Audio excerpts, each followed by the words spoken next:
ಉತ್ತರ ಕರ್ನಾಟಕ ನ್ಯೂಸ್, ಇದು ಕನ್ನಡದ ಉಸಿರು.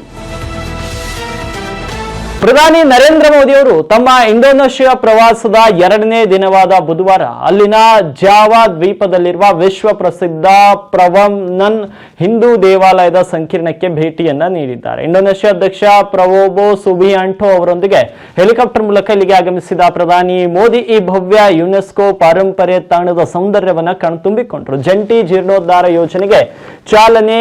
ಇದೇ ಸಂದರ್ಭದಲ್ಲಿ ಪ್ರಧಾನಿ ಮೋದಿ ಮತ್ತು ಅಧ್ಯಕ್ಷ ಸುಬಿಯಾಂಟೋ ಅವರು ಸುಮಾರು 1000 ವರ್ಷಗಳಷ್ಟು ಪುರಾತನವಾದ ಈ ಬೃಹತ್ ದೇವಸ್ಥಾನದ ಸಂಕೀರ್ಣದ ಸಂರಕ್ಷಣೆ ಮತ್ತು ಜೀರ್ಣೋದ್ಧಾರ ಯೋಜನೆಗೆ ಜಂಟಿಯಾಗಿ ಚಾಲನೆಯನ್ನ ನೀಡಿದರು.